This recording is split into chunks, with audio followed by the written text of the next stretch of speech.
semuanya, hari ini kelompok kami akan menjelaskan mengenai pemangku ekowisata bahari. Pertama-tama saya Jennifer Lee, NPM saya 1846067. Saya akan menjelaskan terlebih dahulu mengenai apa itu stakeholder. Stakeholder itu merupakan pihak pemangku kepentingan atau beberapa kelompok orang yang memiliki kepentingan dalam sebuah perusahaan yang dapat mempengaruhi atau dipengaruhi oleh tindakan dari bisnis secara keseluruhan. Dan stakeholder itu terdiri dari dua, yaitu ada stakeholder internal dan stakeholder eksternal. Untuk stakeholder internal itu meliputi seperti industri itu sendiri, pemegang saham, pemilik bisnis, dan karyawan. Sedangkan untuk stakeholder internal itu meliputi konsumen, supplier, pesaing, investor, pemerintah, sebuah komunitas lokal suatu daerah, media, masyarakat umum. Nama saya Fitri Natalia, NPM 1846054. Selanjutnya saya akan membahas peran stakeholder dalam ekowisata bahari. Salah satu contohnya yaitu di Pulau Samalona. Penelitian ini bertujuan untuk mengetahui profit, daya tarik, dan atraksi wisata di Pulau Samalona. Jadi, peran stakeholder dalam pengembangan Pulau Samalona dan faktor pendukung dan penghambat peran stakeholder dalam pengembangan Pulau Samalona. Hasil penelitian ini menunjukkan bahwa Pulau Samalona merupakan pulau yang memiliki potensi bahari sehingga kegiatan utama yang dilakukan wisatawan yaitu snorkeling.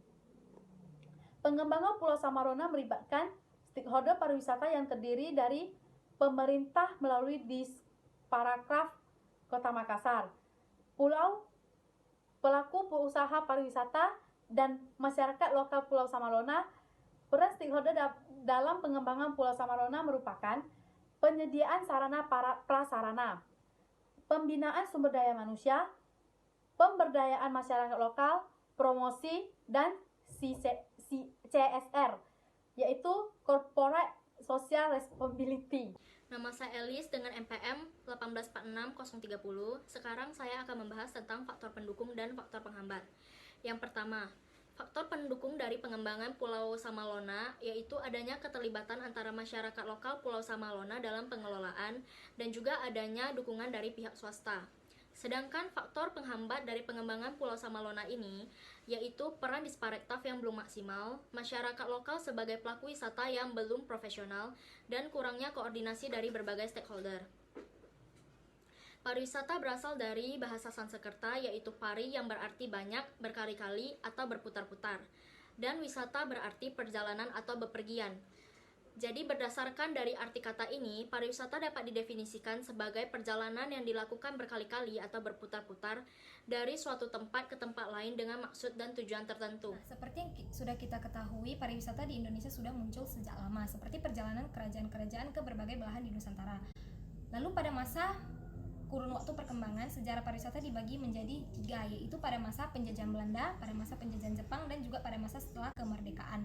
Nah, pariwisata Indonesia mengalami pasang surut dan sekarang juga sudah kembali menggeliat dengan berbagai terobosan untuk memajukan pariwisata secara bersama-sama. Nah, jadi di sini dapat kita lihat ya, konsep pariwisata itu lebih ke menilai segala sesuatu yang memiliki daya tarik dalam suatu objek wisata tersebut. Kemudian ekowisata bahari sendiri juga memiliki konsep yang ditujukan untuk tujuan dan fungsi wisata alam dan memasukkan berbagai konsep yaitu pendidikan, penelitian, konservasi, dan wisata menjadi salah satu fungsi bersama. Kawasan yang kita ketahui, kawasan bahari berarti adalah jenis pariwisata alternatif yang berkaitan dengan kelautan, baik itu di atas permukaan laut maupun kegiatan yang berada di bawah permukaan laut. Saya Talita Sepin Geraldi, NPM 1846017. Saya akan menjelaskan ekowisata bahari secara umum.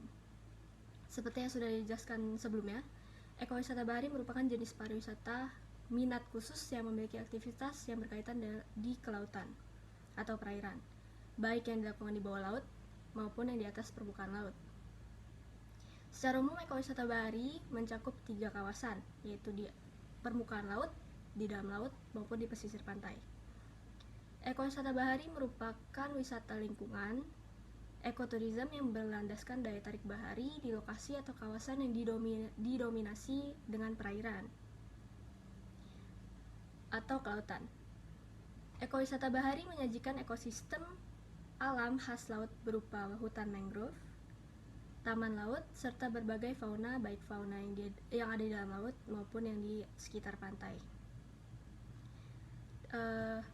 Mengapa adanya ekowisata bahari tersebut? Karena pariwisata massal sudah dampak negatif dari pariwisata massal itu sudah mulai terasa gitu. Jadi pariwisata alternatif yang lebih mengedepankan pariwisata yang ramah lingkungan dan berkelanjutan mulai dikembangkan, seperti pariwisata bahari, ekowisata bahari tersebut. Pergeseran konsep pariwisata tersebut dapat dijabarkan melalui 3 karakteristik utama, yaitu ciri-ciri umum, strategi pengembangan, dan tingkah laku wisatawan yang menjalaninya. Baik, itu saja. Sekian presentasi dari kelompok kami. Apabila ada kesalahan kata, mohon maaf. Terima kasih sudah mendengarkan.